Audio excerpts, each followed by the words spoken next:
Specters, welcome back to the Mass Effect Lorecast. This is Tom. I'm here with Sam as usual. Well, you guys know the deal, and we're a little bit late. I've been getting over a cold over the weekend, but I'm feeling better, and we are knocking out one last episode before we move on to the patron chat.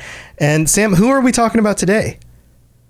Well, before in 7 Day, we went deep into the lore, right? As deep as we could go, anyway, about Greg and Charles.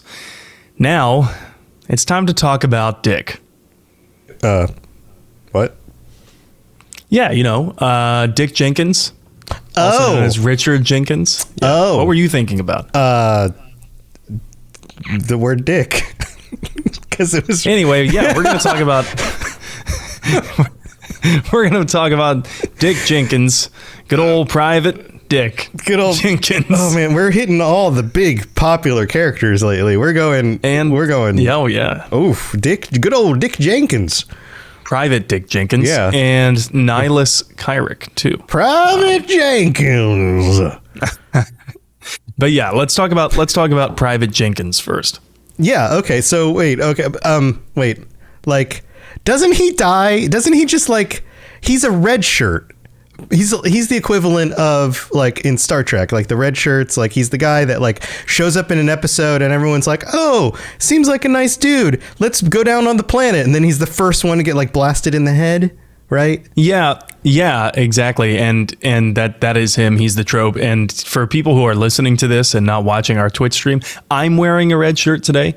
So, it was a little bit thematic there. But both he and Nihlus die like really fast. And in fact, they're both kind of red shirts in that regard. That's why I thought it'd be funny to go into as much lore as we can about the two people who last less than one mission into Mass Effect 1. Right. And I think I had better expectations for Nihlus than I did for Mr. Jenkins here, being, that he's a Spectre and all that. But okay, so let's talk about Jenkins. Let's talk about Dick. What does he even do on the Normandy? They don't do dick. I don't really know, to be honest. But welcome to the episode. We're talking about things we don't know anything about. But given that he's selected for the ground team on the Eden Prime mission, I'd venture to say he's a Marine or an infantryman. He fulfills that role, whatever the title is for him. But we do know more about his background. In fact, he's from Eden Prime.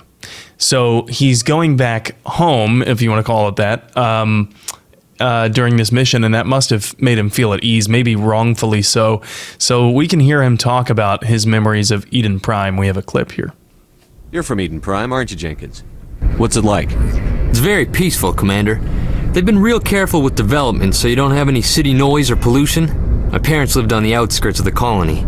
At night, I used to climb this big hill and stare across the fields back at the lights from the main settlement. It was gorgeous. But when I got older, I realized it was a little too calm and quiet for me. That's why I joined the Alliance. Even Paradise gets boring after a while. Any idea why Eden Prime was chosen as our destination? Not really sure, Commander. Eden Prime's one of our most stable colonies. Good place to take the Normandy for a shakedown run, I guess. No real danger there. There's gotta be something else going on. We've got a Spectre on board. That's why I'm so wound up. I can't wait for the real mission to start. I can't wait to get blasted in the face. Let me at him. We got this. I got this. Yeah. Yeah. I mean, that was like, even back in 2007, I thought that was a little cheesy. Like, yeah, I mean, how long have we been watching Star Trek and similar kinds of shows where it's like, oh, the young guy's ready to get out there, and then all of a sudden, like, there has to be some tension, there has to be some threat, so somebody has to get blasted in the face, right? So, yeah, I just keep saying blasted in the face, but what was that? Not the important people, right? Can't of have course. them die, of course. Right. So plot armor. So.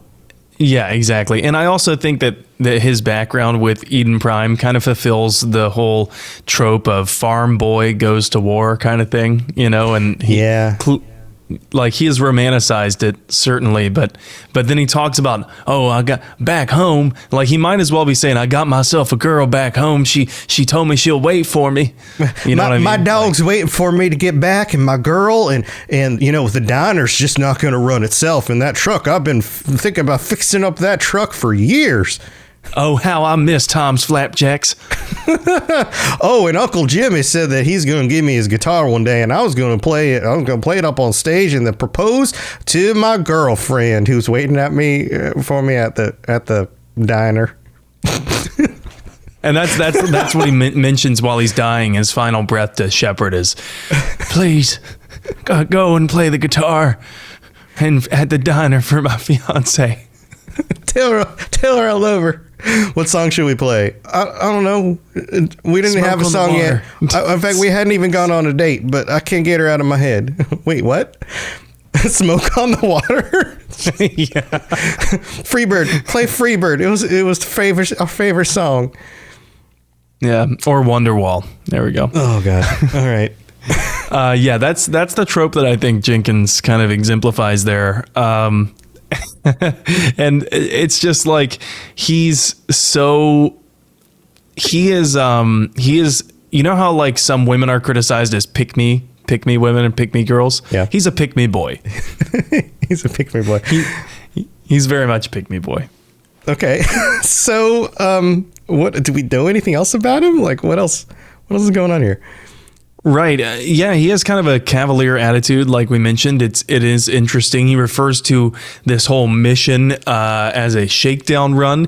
He's essentially headed home to do this nothing burger mission. That's what shakedown run means. It means like, nothing is expected to happen, that it's just a test run. And so I think that kind of makes him more comfortable because he's headed back to a planet that he knows. He grew up on that colony, and it's supposed to be a test flight mission anyway. So I think he's more comfortable, and he's itching to get out and see some real action.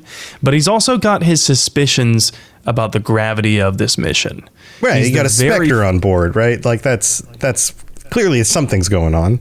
Exactly, and he's the first person to mention that. Here's the very first thing he says to Shepard.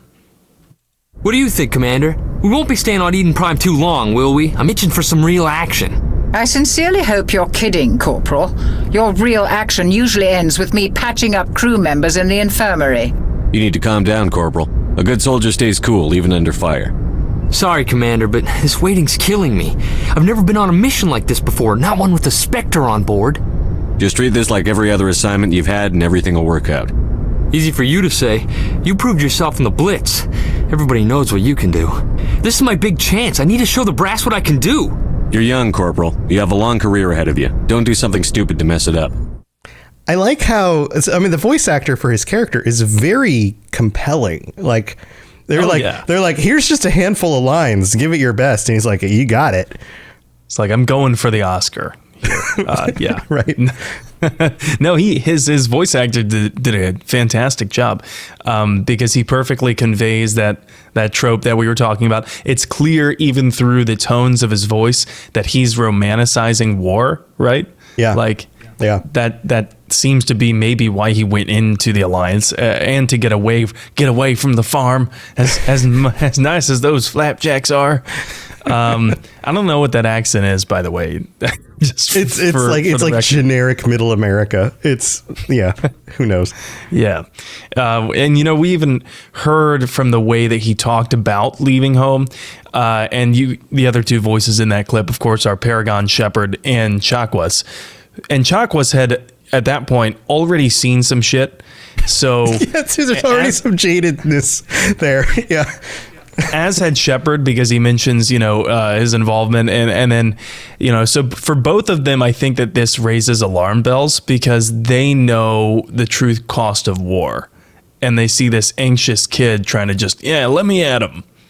Yeah. So Jenkins feels kind of like a stand-in. He's one of those characters that's kind of a stand-in for the viewer, like in a movie, or the player in the game who is asking or saying the things that set the stage for whatever else is happening, right? Kind of this like bridge character. Does that make sense? Yeah, he's supposed to be the window of familiarity, I think. Right. It's almost like Shepard and Chakwas are talking to the player. Right. He's asking the obvious questions. And characters, and if you pay enough attention to TV shows and movies, there are characters who do this all the time. Sometimes even the main character will ask an obvious question that they should know the answer to, just so that somebody else can say something to fill in something for the audience. This happens more often. Exposition through dialogue. Yeah, this happens more often than you'd expect. And usually there's a reason for that. But in this case, this is the first game. They're trying to get you up to speed with the lore as fast as they can. This is the situation. This is why it's tense, or this is why it's uncomfortably not tense. Like, what's going on here?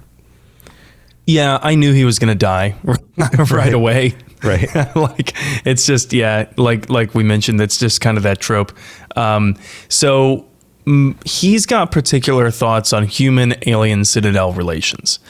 And he apparently thinks he knows a lot about public affairs, though I think that he has just watched a lot of what they call the vids, so he's watched a lot of movies, I think. Yeah. And here's some bits where that kind of ignorance comes through.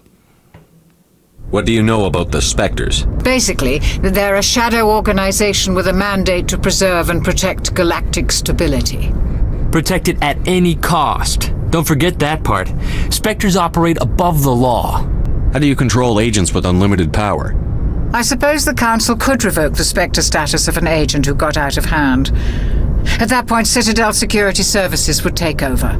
Those C-Sec grunts wouldn't stand a chance. The Spectres were 20 ordinary soldiers. The Spectres police themselves. An agent goes rogue, they send another agent to take him down. That's Spectre justice. The Corporal's confusing romantic legends with reality, Commander. Why don't we have any of our own people in there? We've been trying to get a human accepted into their ranks for years now. So far, it hasn't happened. Hey, Commander, you'd make a good Spectre. You're a war hero, right? Held off an entire enemy fleet during the Blitz single-handed? That's the kind of talent the Spectres are looking for. What can you tell me about Nihlus? I hope we get a chance to see him in action. I heard Nihlus took down an entire enemy platoon all by himself. That Jenkins guy sure knows a lot, and he's really like... Yeah. Oh my God. I forgot he was a part of that conversation that kind of sets up for the player, like, this is what a Spectre is and this is why they're badass. It's because we're looking at it through Jenkins' freaking perspective. Like, anybody to Jenkins looks like a badass. If the first person we talked to about the Spectres was Executor Palin, think about how different of a tone that would have set for the player. Absolutely. Because yeah, so we would have been like, oh, wait, they're these like Watchmen kind of figures who aren't held accountable for really anything that they do, and there's no rules they have to play by. Right. These And it hints at that a little sketchy. bit, and then of course they answer the questions of why that is. But yeah, like it could have come across way more like, well, you got to be careful with those Spectres because blah, blah. Instead it's like, rah rah rah, yeah, they kick everyone's butt. That's Spectre justice. we should clip that. That should be something you use in your streams when something really good or really bad happens. You should hit the button and go, that's Spectre justice. You know what? That's a great idea, and I think I'll do that after I win boss fights. Yeah. That's Spectre justice. So, yeah, unlike some of the older crew members, what's interesting to me is that Jenkins doesn't have the same biases against Turians. So he doesn't verbalize them there. In fact, it almost sounds like he's looking up to Nihlus, whereas Presley would have told us, oh yeah, Turians are sketchy as hell. Get them off my ship. Yeah. Well, actually, I mean, he does seem to have that like pro-military fantasy thing. So he would look up to the Turians in general for being military badasses, even if they aren't Spectres. I would imagine he probably just goes, wow, look at their ships. Look how awesome they are. Yeah, that's power. That's Turian justice. That's Turian power, baby. So I think the other reason is he's too young to have served in the First Contact War. Yeah. So he doesn't hold that grudge inside the same way other people. He's not traumatized. Like Presley would have. Right. Yeah. He didn't see awful things. And I think it's also important to note that aside from this opening cinematic, Jenkins is the first person in actual gameplay who acknowledges the choices you've made for your Shepard's background. Oh, that's interesting. Yeah. I guess maybe it depends on who you talk to, right? Who you talk to first. But Jenkins is certainly one of the first people to acknowledge that you have made these selections for your background, your psych profile, maybe, and he sets the tone then for what you can expect interaction-wise in the game with the choices you've made. So although he's like this rah-rah kind of farm boy, he is a stand-in for the player in terms of this is the developing team talking to you, the player, and telling you, hey, look, we're going to interact with things that you've chosen for your character.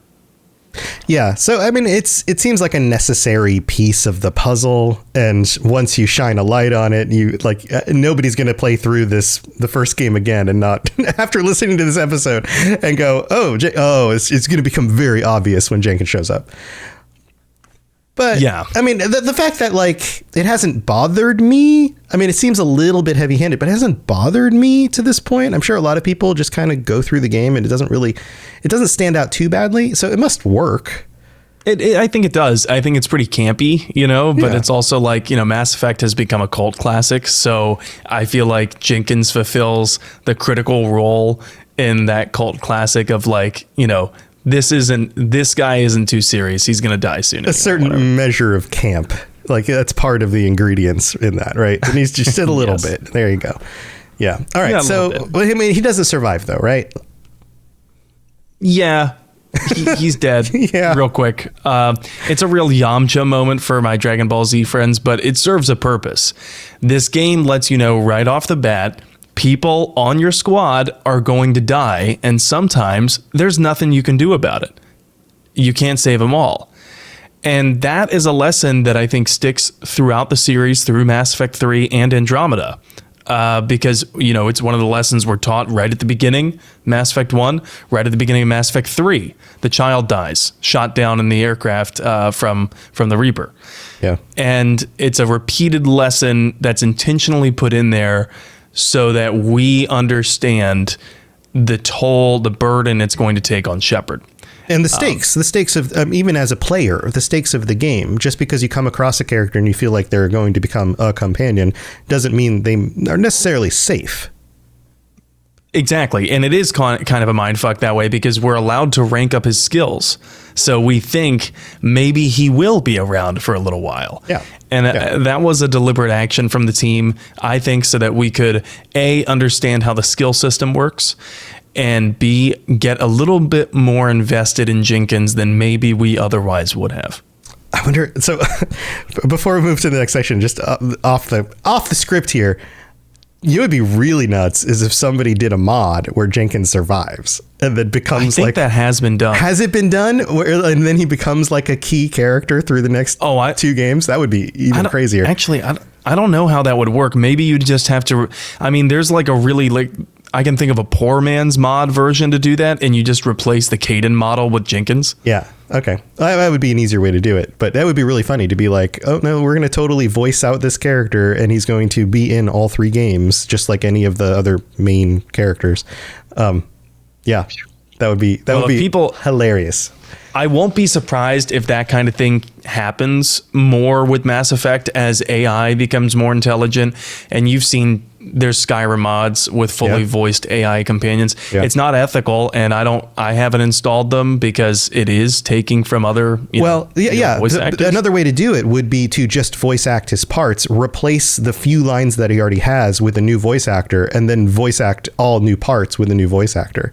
Right. Sure. And then you could write him however you want. So maybe he just gets dumber and dumber as like, some shows like a character like that. So like by season 4 or 5, they're like really, really dumb in a way that they weren't in the first season.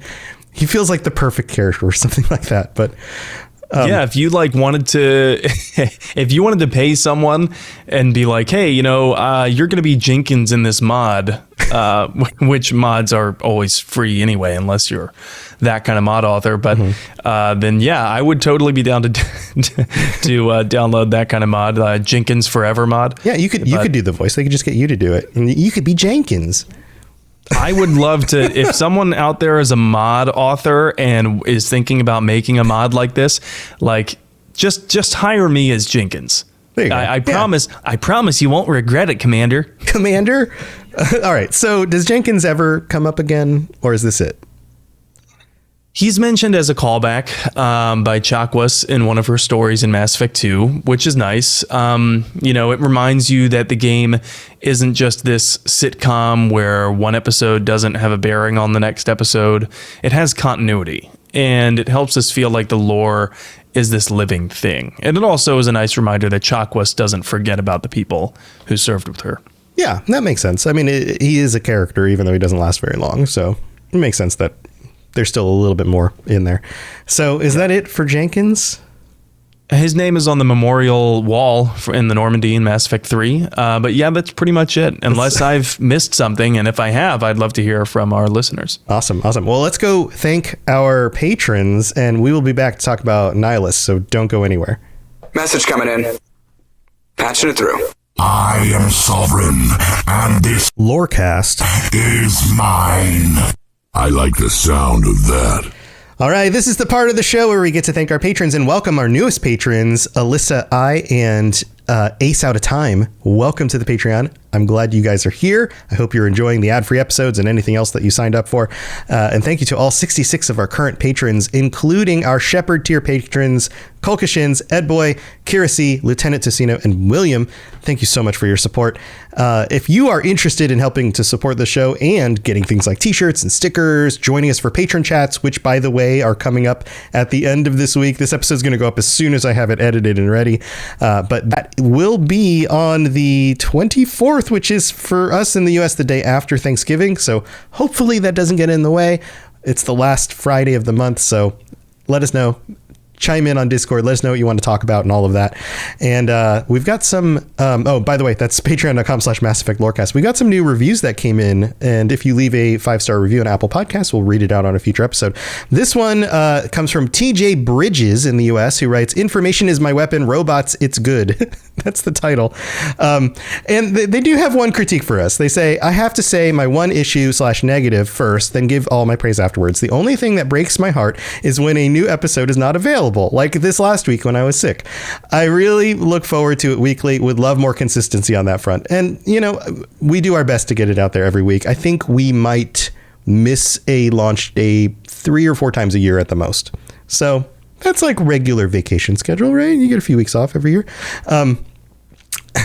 But they go on and say, "With that out of the way, I have been listening to the Lorecast since the top of the year. I love it. I've been a huge Mass Effect fan since I played Mass Effect 2 on PS3 when it was first ported over, and have played all the console installments multiple times. I can't count how many times I've played the trilogy. I can't get enough of the Lorecast. N7 is the living codex. Robots has some interesting real life commentary that ropes it all together. It's Mass Effect everything 401 meets real life everything 402. The show has influenced me to play through the trilogy again. Keep up with the great work, gentlemen. Look forward to having 2 episodes a week soon. LOL. When you begin considering a 3rd permanent host, I'll put my application in. This is my favorite Lorecast on the Citadel." I wonder if they got to the part where we were dropping extra episodes. Remember when we did that? I don't think. Yeah, maybe TJ hasn't gotten to that part of the show. We at some point for like several months we were doing 2 episodes a week. Yeah. But then we were going long, and like our plan was to just make it 2 like 30-minute episodes. Right. And each episode became like a big long episode in itself. Yeah. Yeah. And then that was a lot of work. And so I am flattered, TJ, that you want us to do more. I feel like that's always a good sign. But this is also something I do on the side, and my day job keeps me pretty exhausted. So, yeah, I'll put as much effort as I possibly can into this show, but I don't know if we can do 2 1-hour episodes a week. Yeah, we try to only ever miss episodes also when one of us is sick, and even then sometimes one person will just do an episode because it'll be a patron chat week or something like that. So we do the best we can. We're glad you enjoy it a lot. And then we've got one more from AFM99 in the US, who writes, "I love the show. Great content as always. Leaving a review again because you guys are amazing. The episode talking about N7 Day reminded me of the scene from Spider-Man Into the Spider-Verse where Jake Johnson's Spider-Man is explaining to the other Spider people Miles's power. I genuinely laughed out loud." I've seen the episode. I can't draw a corollary between the way we sounded explaining and the way they sound. I have to go back and watch Spider-Verse again. Anyway, but thank you. Yeah, I don't get that reference either. I gotta be honest. And it's funny because I am wearing a Spider-Man shirt right now. But, Nice. But I wish I'm gonna have to go back and look that up. Yeah, but thank you for taking the time to drop those reviews, and you can always rate the show on Spotify as well, share it with your friends, all of that stuff. Let's move on with the rest of the show. Here we go. Spit it out, or are you trying to build suspense? You're so dense, sir. Obviously, I do not know as much about human relationships as I thought. So Jenkins dies pretty quick. We have another death to talk about. Another body bag? I actually wrote that for Tom in the notes, and I could see him reading it and the cogs turning, and he's like, I don't know if I want to refer to this guy as a body bag. I'll do it. Nihlus is a body bag. Yeah, he becomes a body bag. Yeah. He lasts about like 20 minutes into the game. And dude, I promise you, I remember playing this the first time and being like, that dude looks freaking awesome. And then he dies. And I'm like, what? like Jenkins wasn't a surprise. Nihlus, on the other hand, was like, okay, that's the one that made me go, okay, I guess the stakes are real here. Cool. Exactly. Yeah. I felt like that because I remember seeing Nihlus and being like, man, that guy is badass. And it turns out that he's actually more badass than we knew in the lore. I mean, not only is he more badass than Jenkins, that's evident, but he has very little screen time, and yet he is one of the fandom's most admired characters.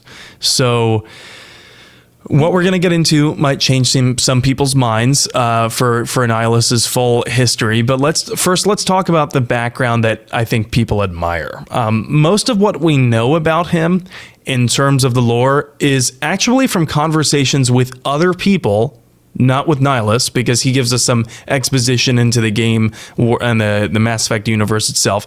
And there's an old codex entry on, I believe it's a BioWare forum. It's masseffect.bioware.com. It's since defunct, but I was able to find this by putting it in the Wayback Machine. And there's a lot of great posts on that old forum, by the way, but there's it's a codex entry, and there used to be a series of these codex entries on there, right? And so I have the one for Nihlus pulled up here in front of me. It tells us that he is one of the most decorated Spectre agents among the Citadel Council's entire Spectre force, and that he was born in a small mercenary outpost outside Turian hierarchy's space. So he learned to fight the hard way.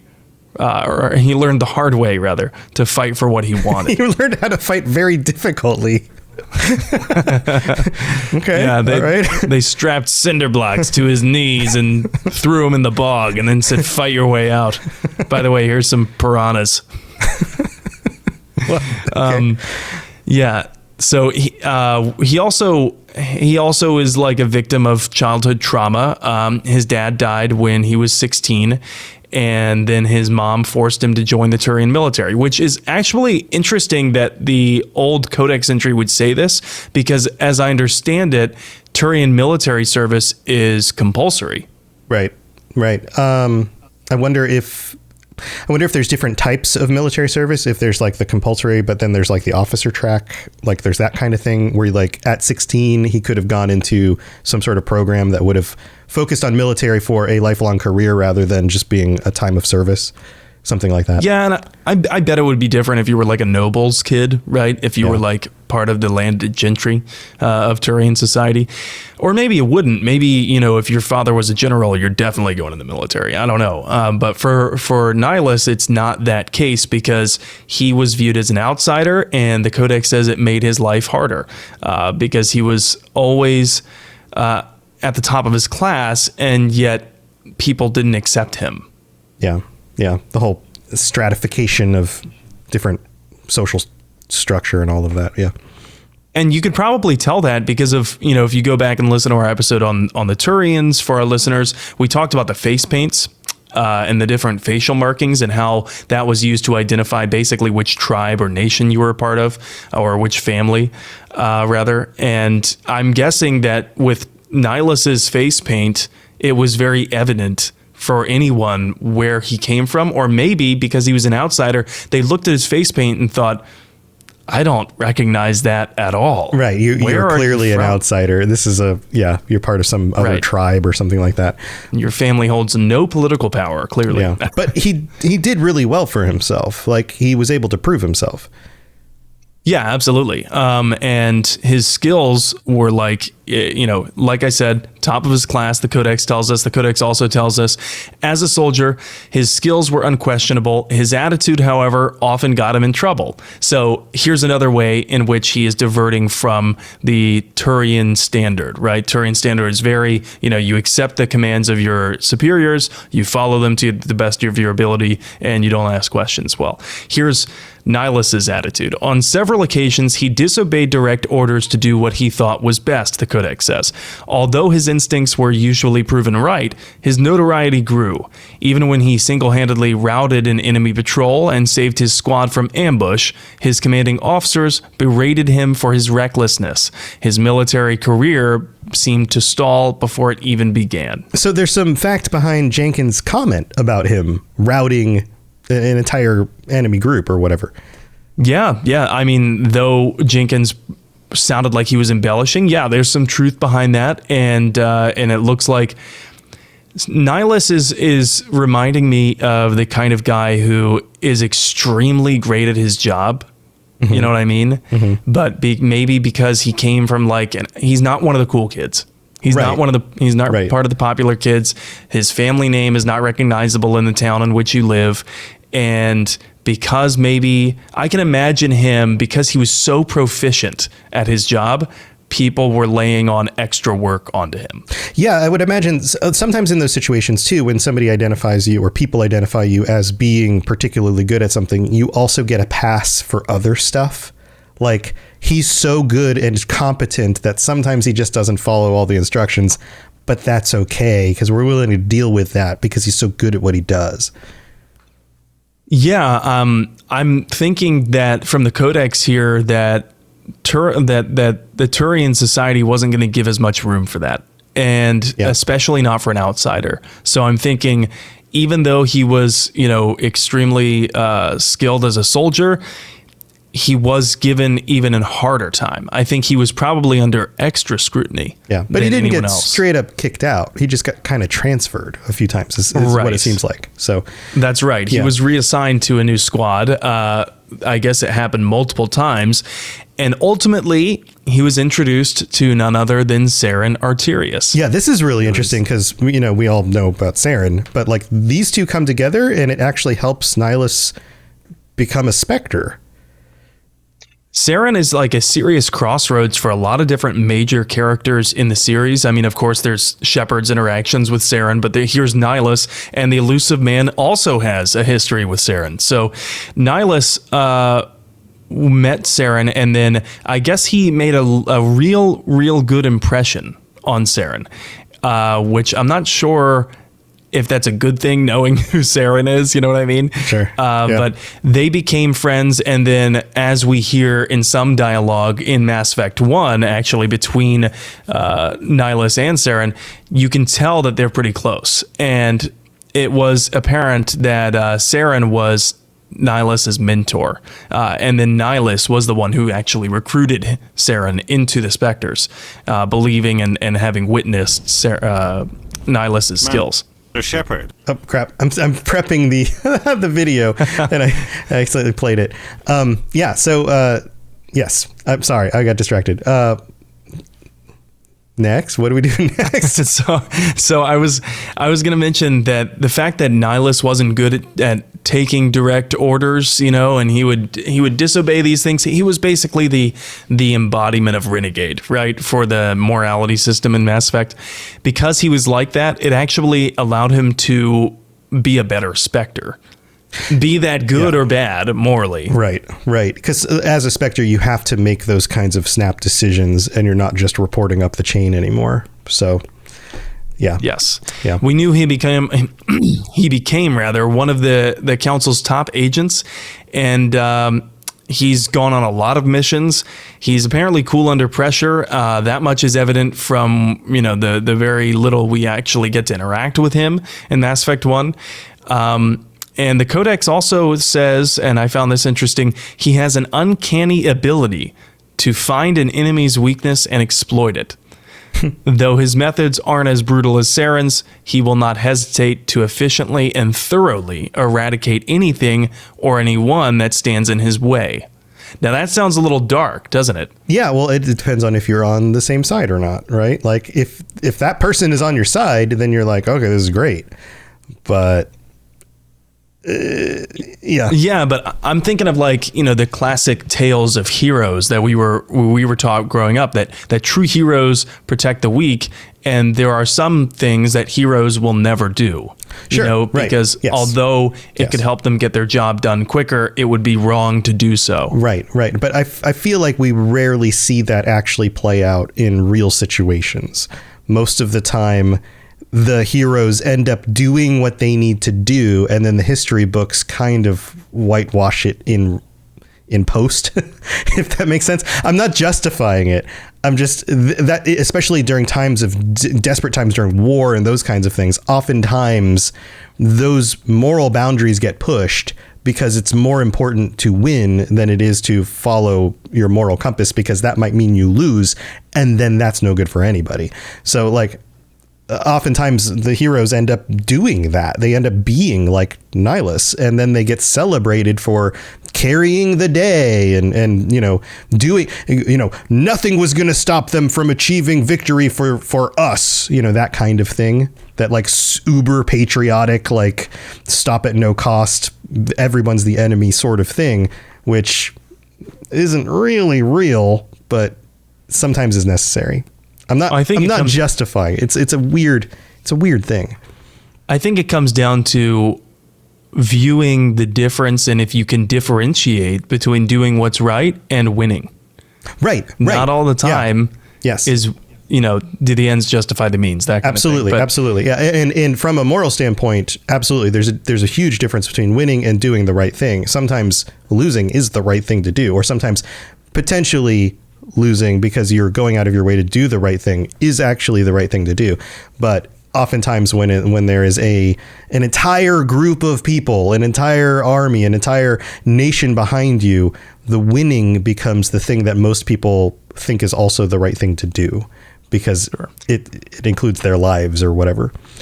And I think this is particularly interesting for Nihlus because he has been talked up to us at that point by the time we actually meet him in Mass Effect 1. And then you look at this codex and it praises his level of skills, right? It mentions how he doesn't really obey a lot of commands, though. And then at the end, it mentions that he will eliminate anyone in his way, no matter the cost. Right. It's like, wow, that sounds cool in fiction to a lot of people, but I guarantee you, if you run into someone like that, you're going to think they're an asshole. Oh, absolutely. Absolutely. But there's a reason why those assholes get jobs. Right. Yeah. They become, they're tools in more than one way. They become a tool that does one thing very well. And if that's the thing you need to be done, then people keep them around, it's, So it's dark. This is like, we learn the more we dive into the lore that Nihlus wasn't actually that great a dude, but we don't learn that right off the bat when we meet Nihlus in Mass Effect 1. So we actually don't know many details about him at all when we first meet him on the ship, because it's right off the bat. It's right at the beginning of the game. We do go into that conversation with some kind of concept of there being interspecies tensions lingering between humanity and the Turians, and some on the crew almost fearing him. And despite all that, he still comes across as kind of a good guy when we talk to him, and we have a clip here. Obviously, this goes beyond mere human interests, Commander. This discovery could affect every species in Council space. Why didn't we keep the beacon for ourselves? You humans don't have the best reputation. Some species see you as selfish, too unpredictable, too independent, even dangerous. Sharing that beacon will improve relations with the Council. Plus, we need their scientific expertise. They know more about the Protheans than we do. The beacon's not the only reason I'm here, Shepard. Nihlus wants to see you in action, Commander. He's here to evaluate you. Guess that explains why I bump into him every time I turn around. The Alliance has been pushing for this for a long time. Humanity wants a larger role in shaping interstellar policy. We want more say with the Citadel Council. The Spectres represent the Council's power and authority. If they accept a human into their ranks, it shows how far the Alliance has come. You held off an enemy assault during the Blitz single-handed. You showed not only courage, but also incredible skill. That's why I put your name forward as a candidate for the Spectres. Why would a Turian want a human in the Spectres? Not all Turians resent humanity. Some of us see the potential of your species. We see what you have to offer to the rest of the galaxy, and to the Spectres. We are an elite group. It's rare to find an individual with the skills we seek. I don't care that you're human, Shepard. I only care that you can do the job. So I noticed that there's kind of a parallel here between Nihlus's personality and what most people are considering humans to be like. You see what I'm saying?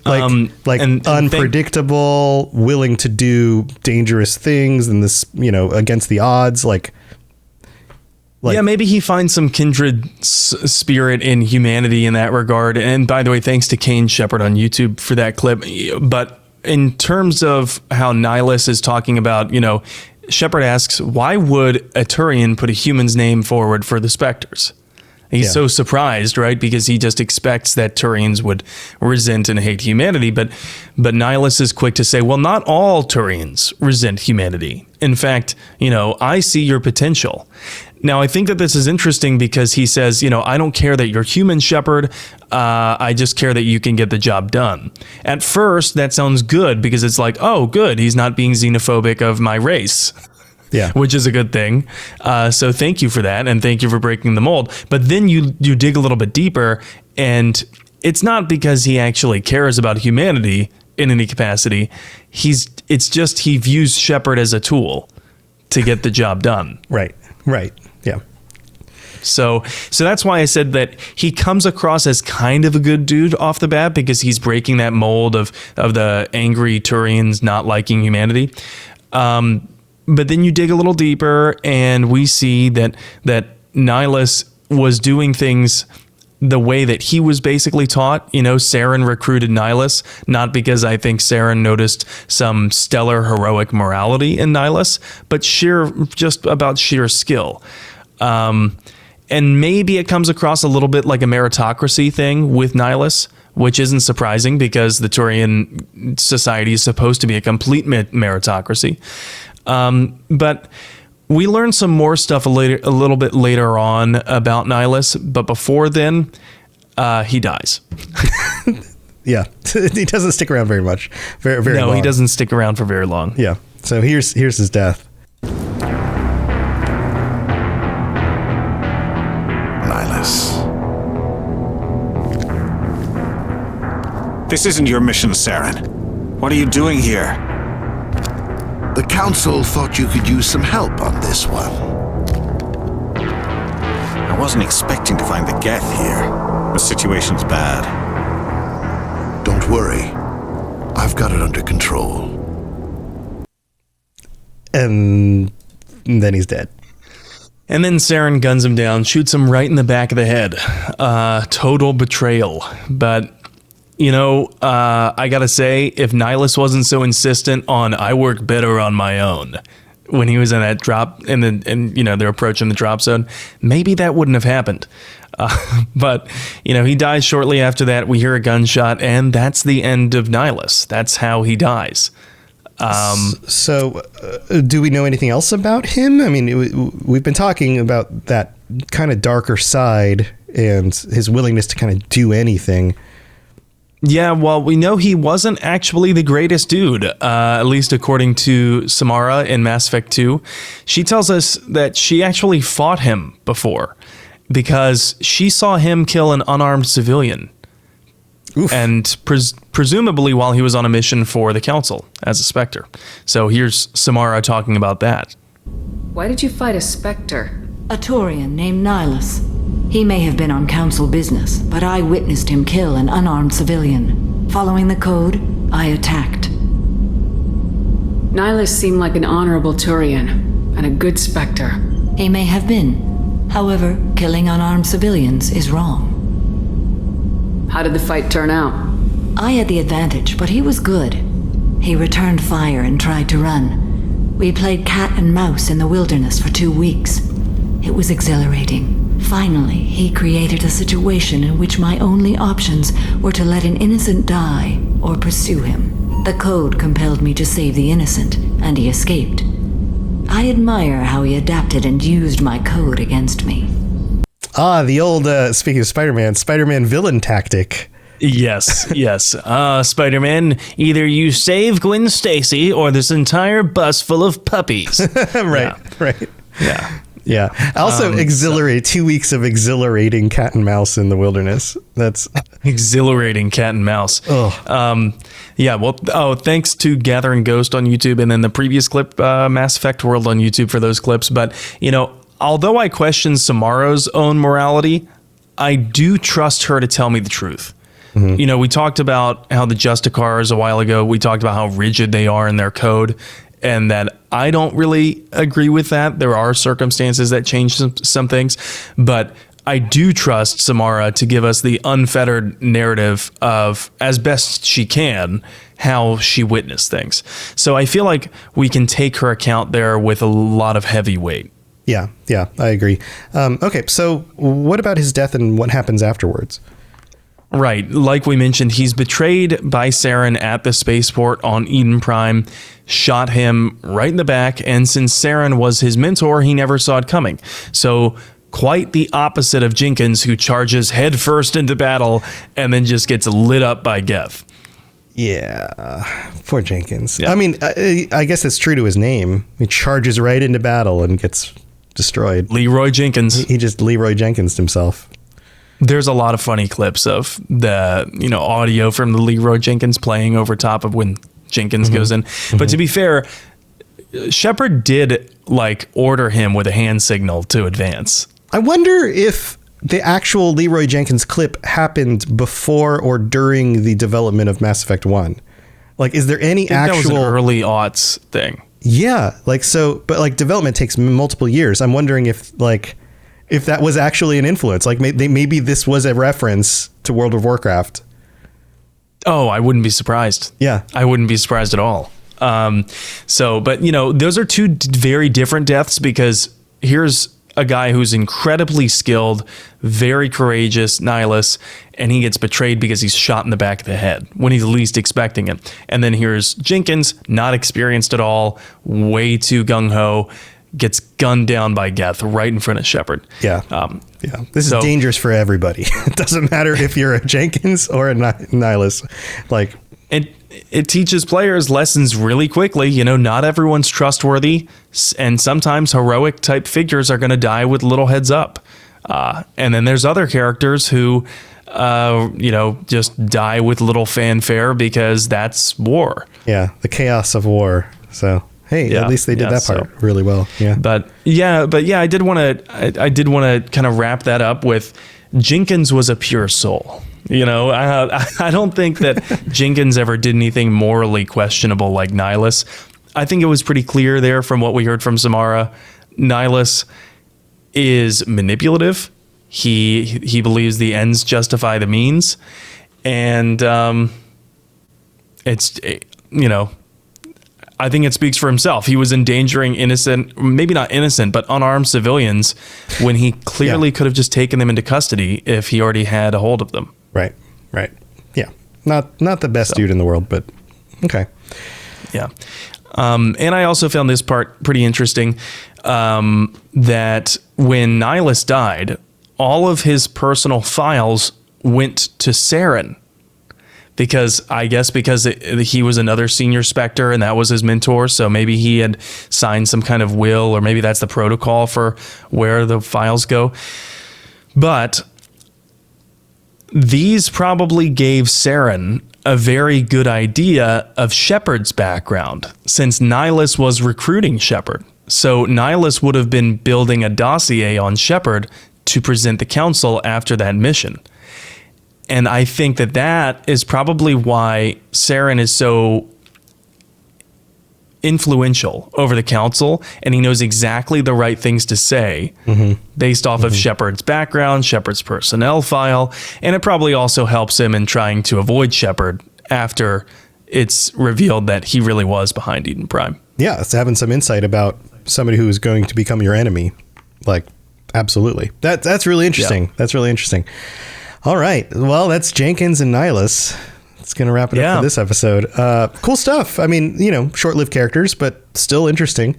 So yeah, I don't ever anticipate us going back and talking about Jenkins and Nihlus again. So the next time I see one of those Discord or YouTube comments or Twitter comments that are like, "Hey, do an Lorecast episode on Jenkins," first of all, I know that most of those people are joking. But second of all, if I see another one, I can just now post the link to this episode. Oh yeah, and we be did like, it. You know what? It's right here. Yeah, we did it. Awesome. What else do you have going on before we head out? I am streaming Mass Effect on Saturday. I'm going to be completing my Mass Effect 1 playthrough with my personal canon playthrough I got going on. I am also streaming next week sometime before Wednesday, I think. I don't know. Things are kind of up in the air. But you can find me on Twitch and Twitter at N7Legend. And like I mentioned last week, I sent in my lines for episode 2 now of the Avengers audio drama. And the first one, I believe, is up. So if you just type in Avengers audio drama in Spotify or wherever you get your podcast, you should find it. And listen. Cool. Listen. Actually, you know what? Just go ahead and see if you can listen and find out which role I am. See if you can figure it out. Also, you guessed it on a podcast, a different podcast, not our podcast. I did, yeah. I was on Bon Diesel's Mass Effect Hypecast, and we were talking about, reflecting more on N7 Day, and we were shooting around a few ideas, and I had said, you know what? Given all of the different disparate symbols between Andromeda and the Milky Way that we've seen, and things that weren't necessarily connected when we played through those games in the series, but we're seeing them in the same frame now, wouldn't it be interesting if time travel or time alteration is an aspect in the next Mass Effect? And then immediately when that episode went up, there were YouTube commenters saying, "Oh my God, what an awful idea. I do not want time travel." And just to be clear, guys, I don't want it either. But I'm just it trying to could make be sense. something they're considering. So right, yeah, because you also got the dark energy plot line, affecting the mass of stars, and we know if you affect mass enough, or if you affect gravity, it will also have the probability to affect how time passes. Yeah, there are theories out there that people are playing with the idea of, what if you actually could move faster than light? Could you actually go backwards in time? Would that change your trajectory through time also? So I don't know, maybe. I mean, right, and if it was something as trite and overplayed in sci-fi as a wormhole, technically that's time travel. So yeah, time and space, they're the same thing. They're just different parts of the same thing, as far as we know right now. Yeah, but that was fun, and if anyone's curious, just type in Mass Effect Hypecast. I think wherever you'd find your podcast, and on YouTube, you could go find that episode. It was broken into 2 parts, but yeah, that's what I got going on for now. Awesome. And of course, I've got my other Lorecast shows. So Starfield Lorecast, Mass Effect is the one I'm doing right now. Elder Scrolls, Fallout, and Lord of the Rings Lorecast, and a bunch of other shows from other hosts over at robotsradio.net. So go check that stuff out. And we'll be back in just a few days to talk with our patrons. So that'll be fun. We'll see you after Thanksgiving if you're here in the U.S. And even if you aren't in the U.S., it'll be after the U.S. Thanksgiving, because that's how time works. All right. We'll see you soon. Stay safe out there, and don't either run into a crowd or accidentally, stumble on a situation you can't avoid a shot in the face from. Here we go. Bye, everybody. Yeah. See you later. Thanks for tuning into the Mass Effect Lorecast. We'd love to hear your opinion and thoughts on the lore of Mass Effect. Reach out to us on Twitter at Mass Effect Cast, or check out the Robots Radio Discord. Also, you can send us an email at masseffectlorecast@gmail.com.